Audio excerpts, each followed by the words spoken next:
Bonsoir à toutes et à tous, ravi de vous retrouver. Merci de votre fidélité à notre rendez-vous de l'information. À Conakry, un atelier d'élaboration du plan stratégique quinquennal a réuni les membres de l'association des femmes leaders de Kissidougou.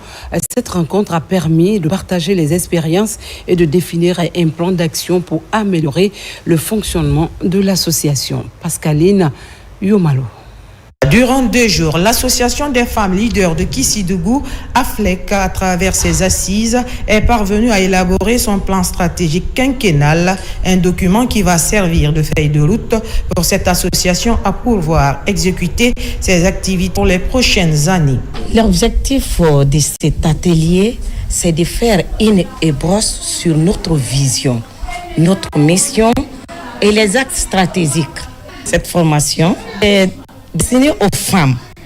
Parce que nous voulons aujourd'hui une autonomisation économique des femmes de Kissidougou. Au cours de ces échanges, plusieurs aspects ont été abordés, des facettes qui prennent en compte surtout la formation des membres et la mise en place des activités génératrices de revenus. Nous avons campé le décor avec 3 thématiques, le leadership, les techniques de levée de fonds et puis le développement personnel.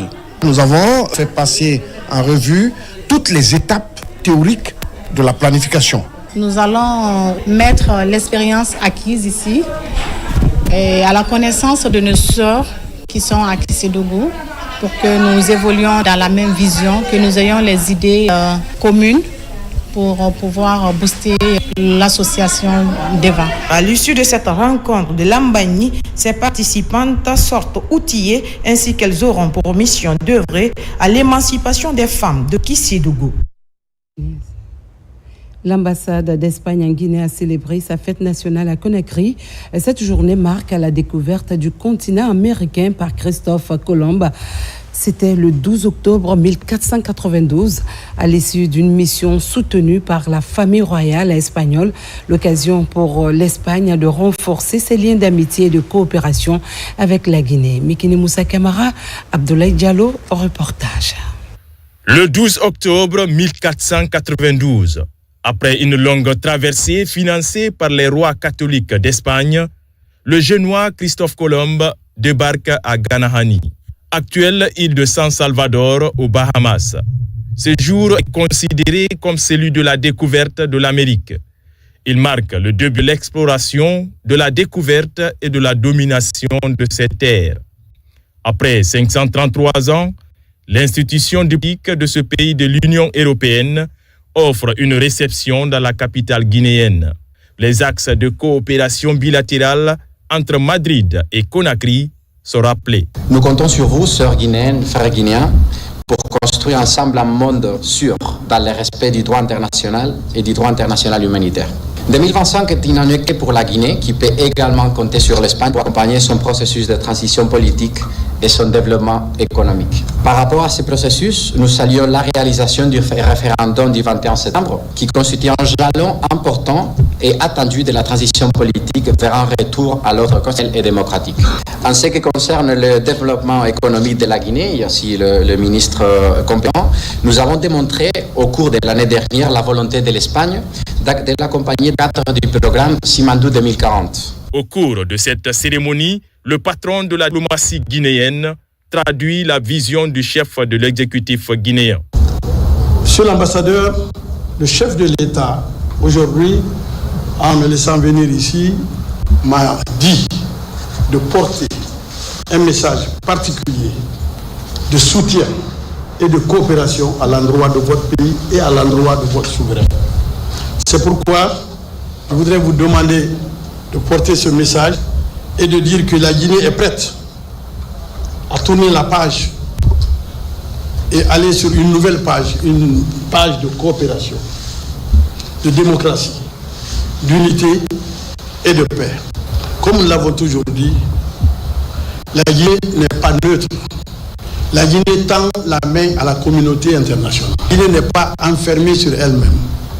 C'est pourquoi elle souhaite que le monde vive en paix. C'est lors de la célébration des 400 ans de la découverte de l'Amérique en 1892 que le 12 octobre devient par décret royal le jour de fête nationale en Espagne. À Yimbaya, la jeunesse s'engage résolument sur la voie de la paix et de la cohésion sociale. Pour ces jeunes, la lecture du Saint-Coran demeure un pilier essentiel pour préserver l'unité et la stabilité du pays. Une conviction qu'ils traduisent à travers des séances de prière et de sensibilisation communautaire. Mohamed Kamara. Les jeunes de Yimbaya, à travers cette lecture du Saint-Coran, prônent la paix et la cohésion sociale entre les Guinéens. Le mouvement Jeunes et Action du quartier Yimbaya estime que seule la paix peut garantir le développement harmonieux et équilibré d'une nation. Ce mouvement, on est derrière le général Mamadi Doumbouya avec notre chère maman. C'est le pourquoi nous avons organisé la lecture du Saint-Coran. Le seul message que je vais lancer à l'endroit de la jeunesse, c'est un message de la paix, de la cohésion sociale. On interpelle toute la jeunesse de Yimbaya de rejoindre le groupe. Parce que c'est un groupe qui n'est pas là uniquement pour les jeunes qui sont les fondateurs de la jeunesse action. Mais les jeunes de Yimbaya sont tous interpellés et appelés à rejoindre le groupe pour que nous évoluions ensemble. Plusieurs tonnes de bonne volonté adhèrent à l'initiative de ces jeunes dynamiques du quartier Yimbaya. Leur ambition est de voir les autorités du pays prospérer dans l'élan du changement espéré par les Guinéens de tous bords. On est là aujourd'hui pour la cohésion sociale, pour la lecture du Saint-Coran, pour le chef d'État, pour la Guinée, pour les fils de la Guinée, pour les femmes de la Guinée, pour les enfants. Parce qu'actuellement, là où on est, ce qu'on a vu dans la transition là, on n'avait pas vu ça encore.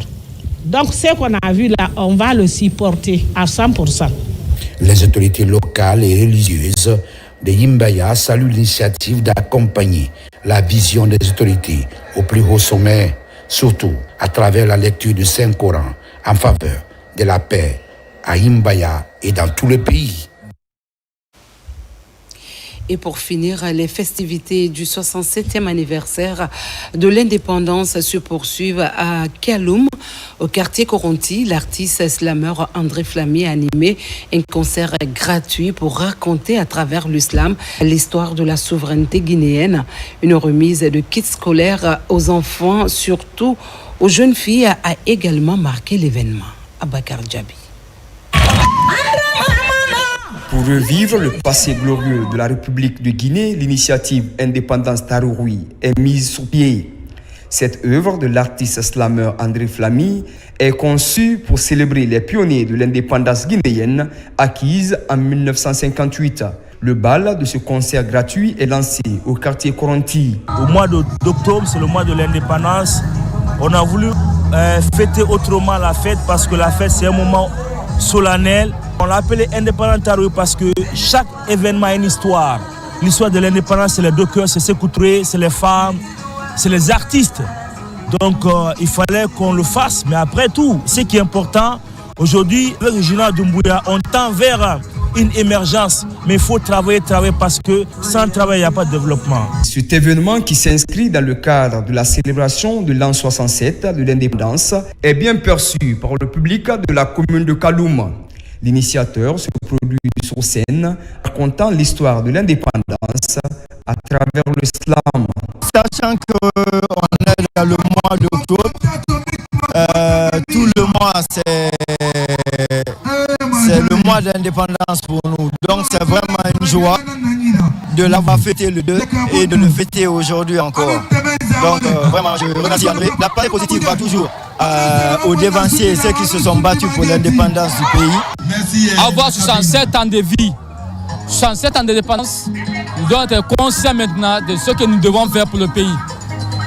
On n'est pas là maintenant pour se donner les coups de pied. Non, ça c'est un temps révolu. On veut aller en avance pour développer, n'est-ce pas, le pays de bon sens. À l'issue de ce moment festif, un accent particulier est aussi mis sur la promotion de l'éducation des tout-petits. Des kits scolaires sont offerts à ces élèves venus de plusieurs quartiers de la capitale. Un accompagnement humanitaire pour appuyer la politique nationale axée sur la scolarisation effective des enfants, notamment des jeunes filles. Ainsi s'achève cette édition du journal. Merci de votre fidélité et de votre attention. Rappelons que la Guinée, notre paradis, demeure une terre de richesse et d'innovation, pleine de promesses et d'opportunités. Je vous retrouve à 20h30 pour un nouveau rendez-vous avec l'actualité.